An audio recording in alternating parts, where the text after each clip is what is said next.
Hello, my name is Bradley Hook. I am here to talk to you about my first EdSurge project and a brief overview of all of them, but ideally it covers distance learning, what we're missing, and how I intend to improve it. I want to talk more about my experience in distance learning and really what I've seen. The big thing is the lack of support. When I was on campus, I had counselors, I had tons of other things I could go to, and it just seems like the support necessarily isn't there. And if it is there, I don't know about it because it's hidden away on some website, and there was really no introduction or orientation for me. Understanding is also a big part about it. A lot of my professors have to be understanding because in many cases I'm flying in between countries on 18-hour flights. I may not have Wi-Fi, I can't turn in assignments, and when I land, last thing I want to do is work on homework. I want to sleep, and get my stuff back together. And perfect example is when I landed in China, my main email, my school email, is a Google email, and I had no access to it until I figured out that I needed a VPN. Obviously, the next issue I had is it's complicated. I have four different classes with four different ed tech sites that I have to go to with all different registration processes, and it was just kind of difficult and really complicated. And not to mention, almost every teacher has a written tutorial on what to do rather than just a video tutorial, which is much simpler for most people to go through. So that was definitely a big issue. And then why has student activities forgotten about me? I'm the treasurer for my district. I'm the president of a club. I'm extremely active now, and I was then. And, it seems like over time, like I can't seem to get a hold of any of the deans or the classified staff to get stuff done that I need to get done. I'm trying to get a $35,000 grant in place for a community garden on campus, and I'm not getting any replies back to get people into meetings so we can get our grant process started, with a deadline coming up next month. And, with all these things happening, it just seems like once I left, it was just kind of like they forgot about me, and, the efforts to really accommodate me went out the window. And kind of brings me to my next point. Looking at a lot of different things that, I was working with a lot of different councils on getting their budgets and audit controls set up. And there's been really no effort to reach out to me. And, when I reach out to them, now that I'm not kind of there to be in their face and be like, hey, like we need to sit down and go over your budget and make sure it's good for next year. There is really no reply. And during their council meetings, there's really been no effort to set up a call-in number or set up a video conference number. It's just been things that I've had to do, and I've had to push very hard to get those things done. And then obviously there's just generally limited services. And, it's not saying that their services aren't there, but they're just not given to me in a way I know to use them. And that's kind of a big deal. Okay, I'm going to talk about what I am doing to fix this. This is going to entail a couple different things, and each one of these is going to be one of my EdSurge projects. So as you continue to follow me, you'll see the development of each one of these. But the first one is making my club available to distance learners. Currently on my campus and many other campuses, there is no extracurriculars or availability for them to even be joining a club. And I've identified steps and started implementing this. And as I go through this EdSurge, I'll kind of detail how that's going to look. The next one is implementing a distance leadership program for the next step of distance learners that, maybe they're involved in a club and they want to step up and be a leader of some sort, whether it be start their own club or, act as in a student government position. The structure in which I'm going to do this will give them that chance. And then obviously a self-taught data study. I've done a couple data studies in the past in which I whole pretty much taught myself or reached out to a couple different people to figure out how to do different things within Excel. But I've over time learned the benefit of teaching myself something and how that really sticks within my memory. And I've became very passionate about something, which is, special economic zones, and I want to start collecting data and see if I can prove something for or against them. I'm going to talk a little bit more about my EdSurge Project 1, and that's offering distance learners a club. Generally, studies have shown that student success is higher while involved in extracurriculars, and I think this is a key point to why distance learners deserve to have these extracurriculars. Often I see myself as a distance learner. I've been forgotten. I want to expand on that idea and help to solve it. And then who is my program intended to help? What is my focus group generally going to be? And then next will be what my program will look like.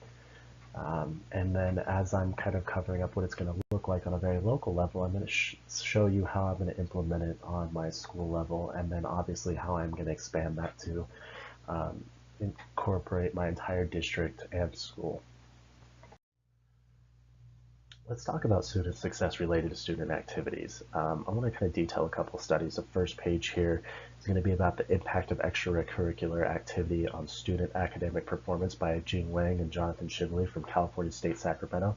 So this one had a pretty big data sample. It was about from years 2002 to 2007.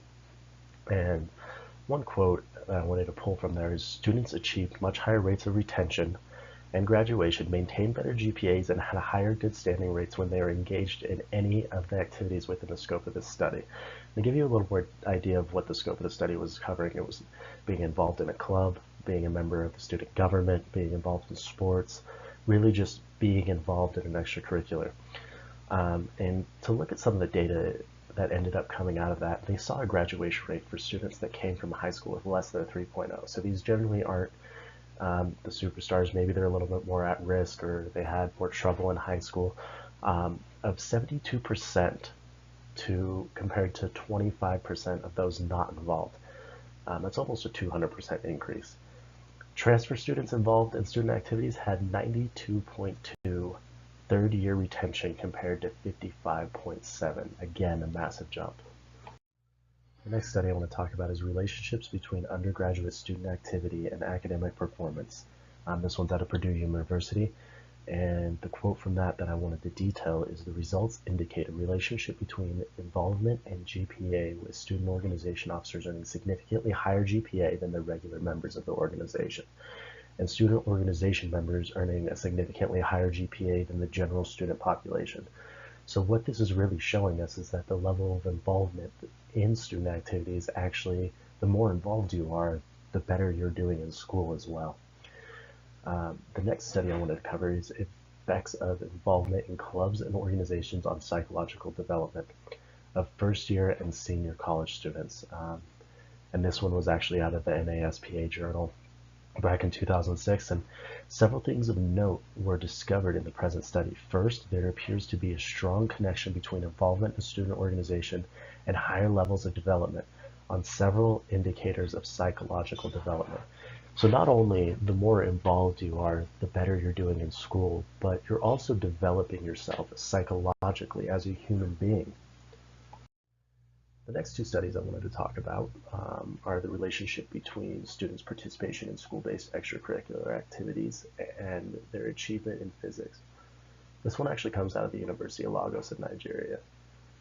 And a little quote from that is, from the aforementioned table, it's easy to see there exists an effect of students' involvement in extracurricular activities on their achievement in physics. This implies that students' involvement in extracurricular activities determines to a greater extent academic performance in physics. So as we were looking at many different factors that being involved in student activities does, now we're seeing that studies are suggesting that it even benefits you in all areas of your academic performance, not just generally, where you're even benefiting in somewhere like physics, where it's very analytical. So the next study is the participation in school-based extracurricular activities and adolescent adjustment. This was done by 3 different individuals. One of them is from Bard College. The other 2 are Pennsylvania State University. And one of the things they found is that adolescents who participated in school-based extracurricular activities reported lower levels of marijuana use, higher grades and aspirations, and more positive academic attitudes. So a very broad range of successes we're seeing here, and this all is very tied to one common factor, and that's being involved in some sort of student activities or extracurricular activities. With such obvious success, why don't we find this offered to distance learners on every campus, or at least as I see it? And I think the first one of that is out of sight, out of mind. You don't often think about what you don't see, and as I felt personally myself, is once I've kind of moved out of sight and I'm not necessarily there, I think a lot of their time and attention has been focused to what is right in front of them. And I think probably one of the biggest one is underfunded and under-resourced student activity offices. Really, they don't have time to consider all these activities for any sort of, students very far away as they're struggling to maintain what they have now when they're given maybe one dean and one classified staff to cover, an entire campus. But lastly, I don't think there's many driving factors for this. Distance learners are just that. They're distance. They're not always there, and they're not going to be pushing for them to have different types of resources because, they're just there to get their homework done. They may have other things that they're focusing on and may not have the resources, or maybe just may not know that it could be available for them if they push for it. Okay, to understand better who I'm actually trying to target with this and who I really intend to benefit from this project, I want to look at the distance learners in San Francisco Community College District. Currently, we have 3,999 students enrolled in online solely. This means they take no steps onto any campus. For whatever reason, all their classes completely distance learning. And then we have 6,289 students taking at least one online course. I mean, this seems like a pretty big demographic to not have the availability to be able to grow within student activities. And that's really what I intend to fix with this project. All right, let's talk a little more about Net Impact CCSF, or as I like to call it, Program as Distance Learners. Net Impact CCSF is actually a club focused on social environmental change. I founded it about a year ago before I became a distance learner. We are grant funded, and we have done projects that have involved suicide prevention, educating about the national debt. We did municipal voter education and quite a few more. And first thing I want to talk about is, well, myself, Bradley Hook, the president. I'm a distance learner now. So I understand a lot of the pain and anguish that distance learners go through, and maybe a lot of the desires that they have. And I think a really good starting point is probably going to be having weekly Google Hangouts every Sunday at 5 p.m.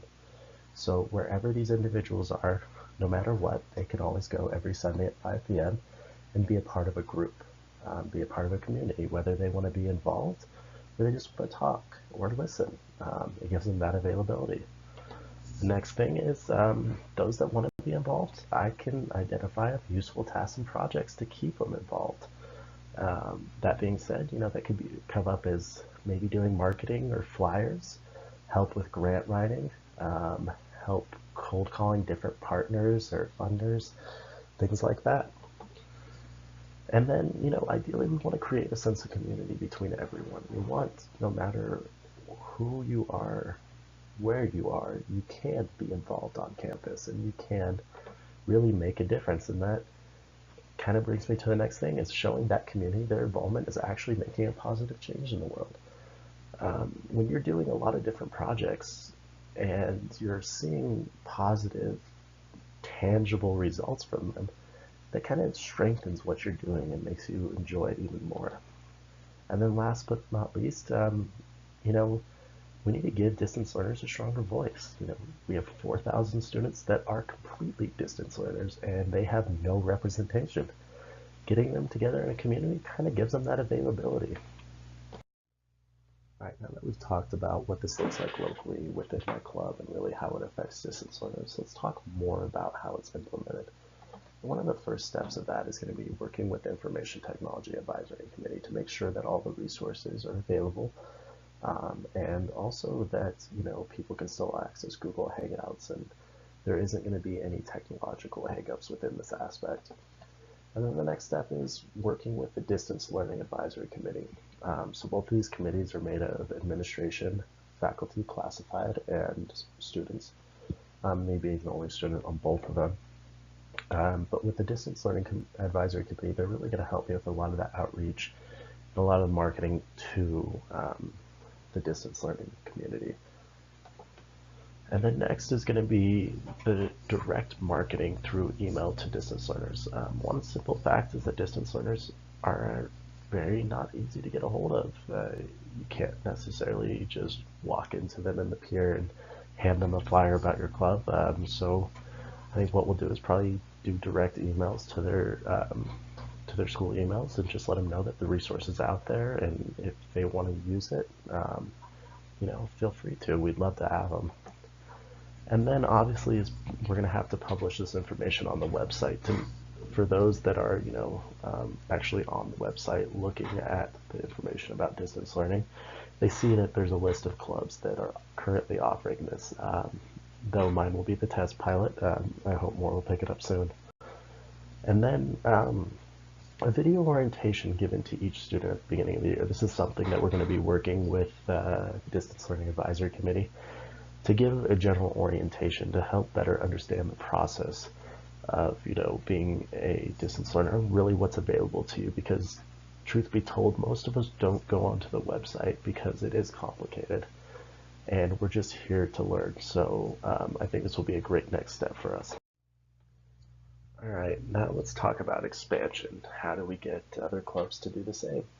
Well, the first thing I'm going to do is present to the Interclub Council. They meet every Monday, and I have a representative from my club that goes every week, and there's a representative from every club that's mandatory has to attend. So I think within presenting to them about this, it may make them realize that there is more members out there, and also that, this is a resource that a lot of people have. Like, though many people want to be part of a club that's focused on social environmental change, maybe others want to be part of the Hackers Club, or maybe the Gamers Gathering, could have an aspect where they would do MMO RPGs or something like that. And then the next step is document the success, like show how many students I have come in and how many students are interested. The more I can document the success of this program, the more successful it looks to other individuals and other clubs, and they want to step up and do the same. And then communicate with other presidents. I come from a strong business development background, and I think a direct outreach to the other presidents to talk to them about the possible benefits and needs of this program, wouldn't be too hard to convince them to find a way where they can implement it within their own clubs. And then, obviously, last but not least, Net Impact CCSF is a smaller chapter of a much larger organization, which is nationwide in a lot of four-year schools, MBA programs, Ivy League schools, and I think with reaching out to other Net Impact chapters, or even reaching out to Net Impact Corporate to make sure that all their chapters offer options for distance ed students to where they can be involved as well. Well, that is my first EdSurge project. I hope you guys enjoyed it. I apologize for the bland slides, and I hope my voice wasn't too boring. I'm sure next time I'll make it a little more spicy for you, throw in a picture or two. But follow me to hear about the success of this campaign and hear more about my next project, which is going to be a distance leadership program, which I will be implementing for those of the distance learners that maybe they get involved in a club and want to step up and do more. Maybe they want to start their own club or be a part of student government. Once this gets in place, they'll have the resources to do so. And not just the resources, they'll have the support chain and process so they can be successful.